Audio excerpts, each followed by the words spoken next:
Oh, hi. I didn't see you there. I'm Calum Gunn, a musician, I guess. Today I'm going to use tidal cycles a little bit for you and kind of talk about how I use tidal cycles and hopefully come away with some sort of sound from the end of it. So first things first, this is my boot file for Tidal. It has a lot of the functions that I regularly use, including a lot of things to make things shut up or shush. This one super important for a lot of the stuff I do, which is just a quick and easy way to select a random sample from a sample folder, and then on R, shorthand for that. I've remapped the hash to the greater than symbol because it was just, I was always mashing the wrong thing, trying to press Alt 3 for the hash. I typed too fast and would come up with Albert, the Mac helper thing. So I remapped it to the much more safe greater than symbol. I've got a W choose, a weighted choose. So it chooses, you give it an array of values to choose from and then an array of weights. So that'll hopefully make a bit more sense later. People always ask me what bonk is at live shows. All it is delay, really. Some very small delays that really add a lot of texture to a thing. I've got some Lindenmeyer L system stuff that I rarely use because it kind of grinds things to a halt a little bit. A tail function, which is just a nice way of keeping samples shorter, I guess. A couple of things stolen from Kingdom. These thicken things, and some kind of utilities for some scale stuff and some just like easy dotted patterns. To be honest, I rarely use most of this stuff. I guess I just keep it around because I can. Anyway, I've chosen some samples because half the battle really is sound creation and curation. So I have done some due diligence beforehand and chosen a little array of samples to kind of throw together here. And this is basically my boilerplate Tidal file. Just gets set up because every time I use this in every single file. I'll not show any other files, that would be gauche. So I'll start off with this, and this is kind of the guts of how my music works in Tidal. We have this pattern variable, which we'll get to the contents of in a wee minute. Then we are turning them into an X and a Y. So the pattern usually looks something like this. If I could type 1, 0, some tildes, 1, 1, 1, 1, 0. Right, so this is just basically taking these ones and zeros, putting them into a pattern where each step is an eighth note, which I tend to work pretty high tempo actually. So we'll set the CPS at 1.3 and see what we've got. So these X and Y, this is an idea that Ken Dome again, I mean we talk a lot, we're good friends. It's not really stealing if you're friends. Kind of came up with this idea of using the values of this pattern to control the gain. So in this X, we're using the gain straight from the pattern. So the ones will hit and trigger the gain, whereas the Y here is taking the inverse of the pat, and the inverse is just this little function here that turns a 1 into a 0 and a 0 into 1. So the zeros will get twisted into ones here, and I've declared them as X and Y. So we can do X is sound F kick, I guess, and then 0. And then X1, 22 SNR.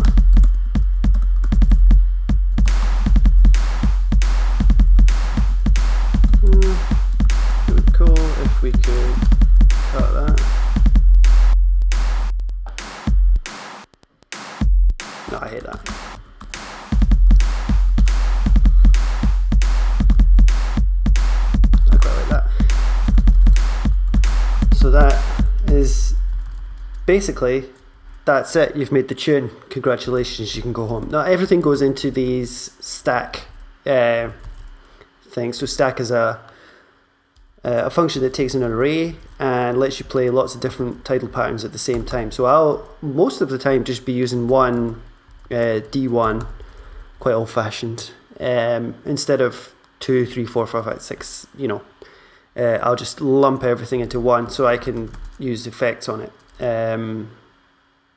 Much like Squiz too, so I can affect the whole block rather than just the one bit. The next important part, I'll just touch that briefly, is what I use a lot for rotating patterns and creating very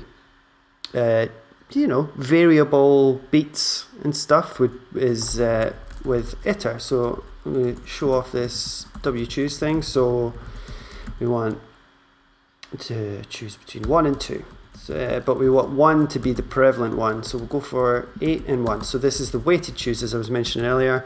We've got iter can either take 1, which means it's just playing as it normally would, or 2, and 8 times out of 9 you know what, let's make it 2. So 80% of the time it will choose to use 1 for the iter, and then 20% it will choose 2. So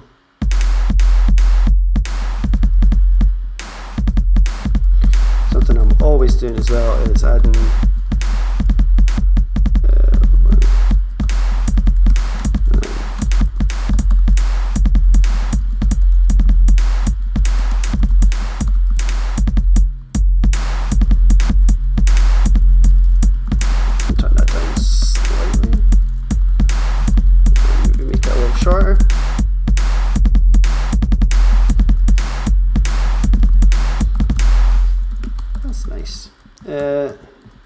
so we can probably change the speed up. I don't like how many times that snare's hitting.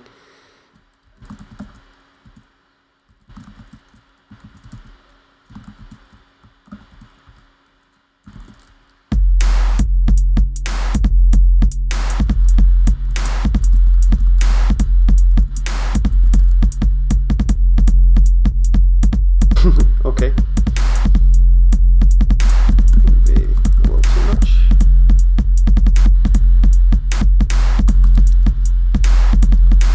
Got some nice sort of rolling around the anchor here with this 808. So let's start adding some of this G perc, which I've chosen here. I'm using Vim key bindings in VS Code because I use Vim for my day job as a web developer, so I'm used to zooming around without a mouse. So let's go for fast 4. Go for the rsamp gperc. See what that sounds like.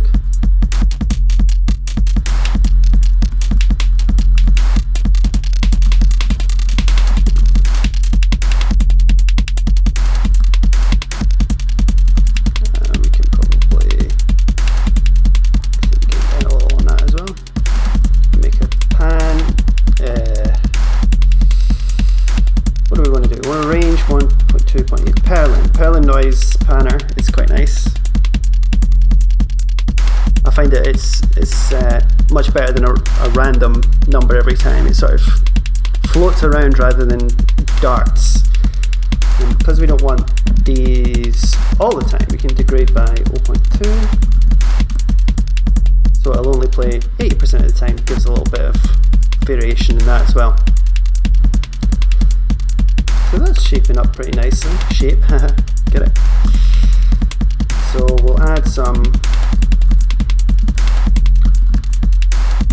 kind of global effects to it.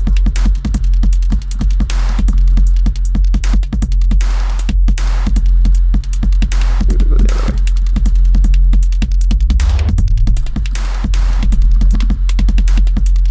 Just choosing random cut numbers.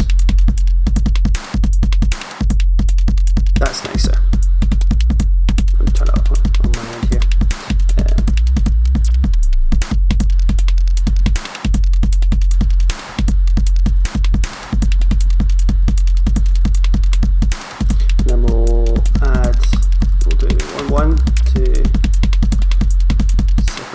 little bit.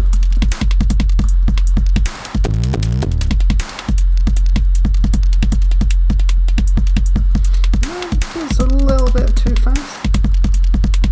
Yeah, that's it. It's in the pocket.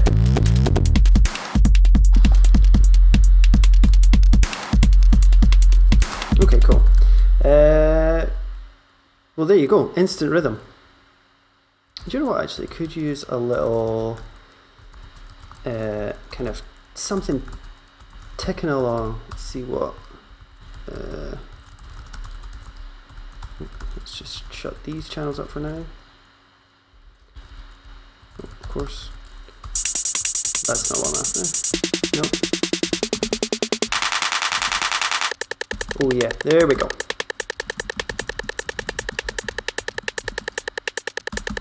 Let's see what bonk does to that. So yeah, that's a very short and timbrel delay that I use constantly just to make things sound way more IDM than they would normally. And it's it, just put bonk in there. Easy. Programming's easy, music is easy. But we'll kind of keep this sort of floating around the background. Pan slow. 19. Range 0.1, 0.9, sine. So that'll just sort of float around the stereo field. Unmute these if I can press the right keys.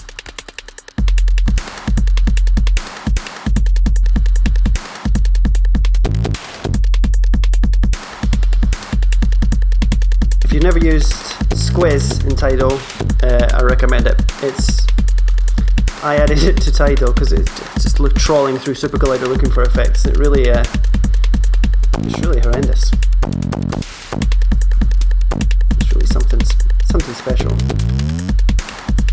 Wow, that combination of accelerating and Squiz is sounding pretty nice. Okay. So I think next we should actually add something that sounds like more than drums. Cool. So we don't have any. I am going to add a D2. Alright, I know I said I wouldn't, but I am. So what do we have here? Major chord. I must have made these samples on the 22nd of September. That's cool. So it's a long one.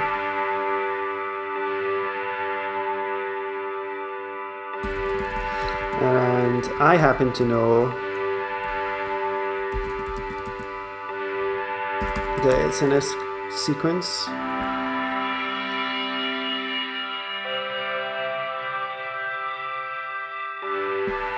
So all these it's just these samples here, 1, 2, 3, and 4, just being played in sequence, one per cycle, which have been slowed down by 4. Maybe we'll make that last one a little more random, so we get a bit more space in there.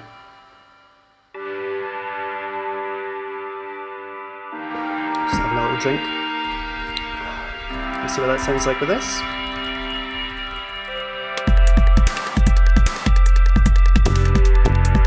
Maybe still slightly too fast. Okay, let's try that.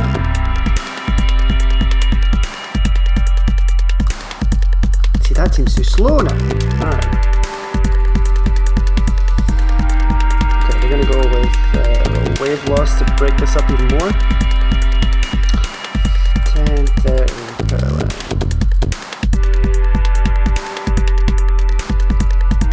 What have I done? Oh, scale, range. Gosh.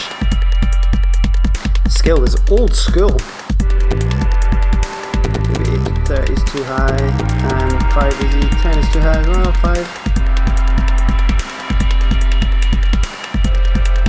Maybe 5 and 15, we don't want to break it up too much.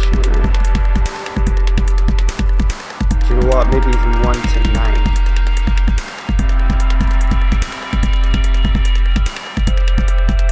Actually, I don't like it. Okay, our sound on 2209 beats. is bass, so I'm gonna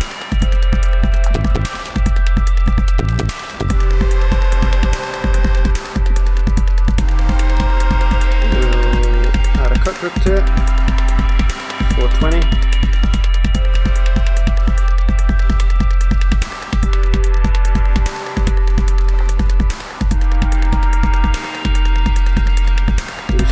Too much.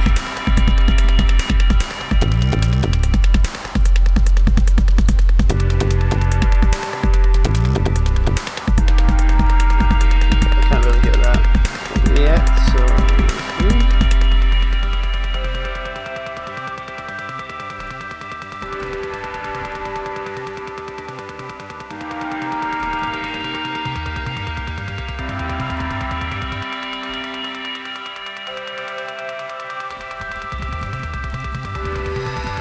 okay, so we're gonna also choose to pitch it up by an octave, 6 hopefully.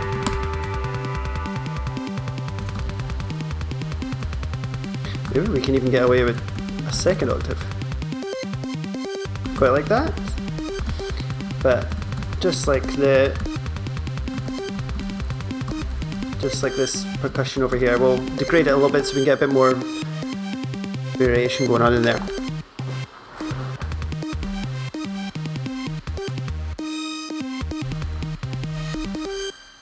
Nice. So I want to filter that though, because it's maybe a little bassy, at least for the initial sort of. There we go, we've done it. Perfect. What does that sound like?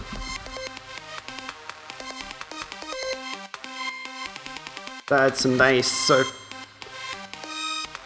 resonant feedback sort of sound to it. In fact, we should add a bit of a pan, and we will make this one random.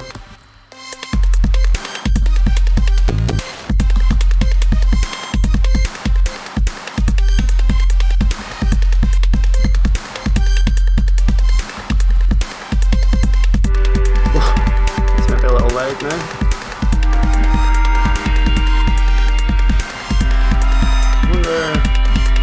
Sometimes I just like to do this. See, that just sounds good to me. Look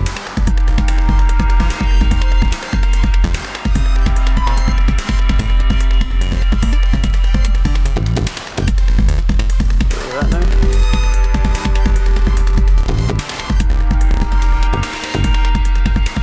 Tidy some of this up so it's a bit easier to see. That works.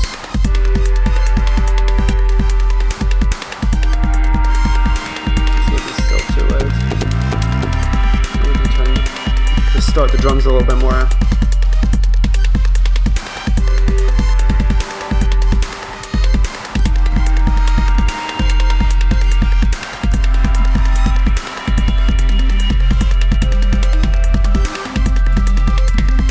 Dare I use room?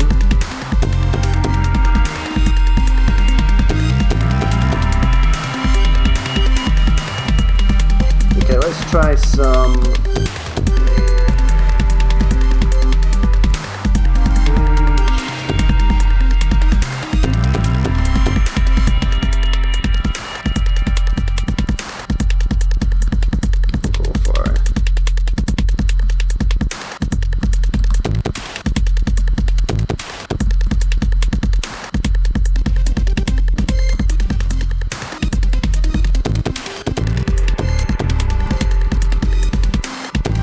funky FFT effects there. You can do some cycles by.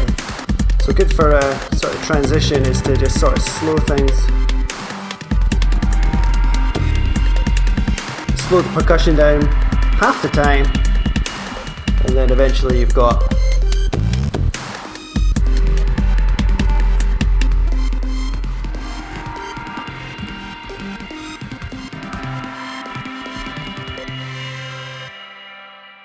so yeah, that's kind of roughly how I use Tidal. the core of it really is this pattern here. That drives the core of the piece, the piece in inverted quotes, of course. The kind of pattern that drives this percussion, which is the hook, the thing that makes it sound rolling and sort of folding in on itself, but not in a super noticeable way. It sort of feels organic. Mostly I attribute that to sort of having that pulse. I kind of lean on that in every track, because otherwise it's kind of easy for the ears to get lost. Like, let's see.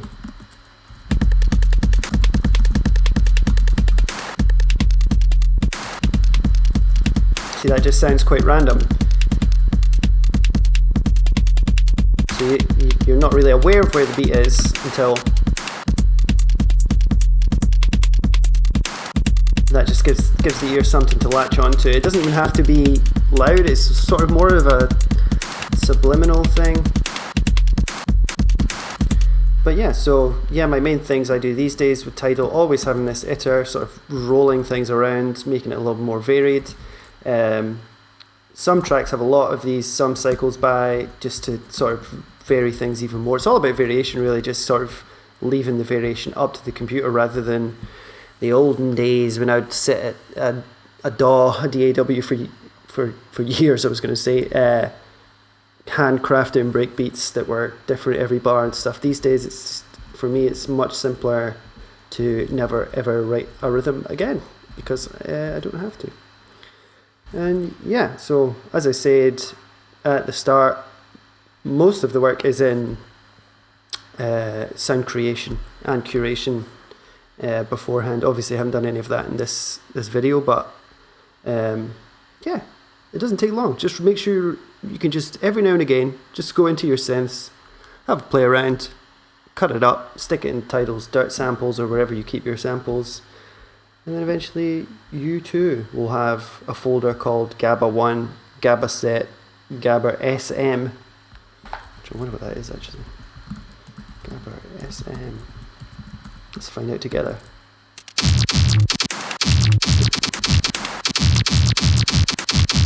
Very nice. Yeah, so I think that about does it for me. Thanks for watching, and enjoy. It's calumgunn.com if you want to ask me any questions. I'm sure there's an email address on there. Get in touch. Bye.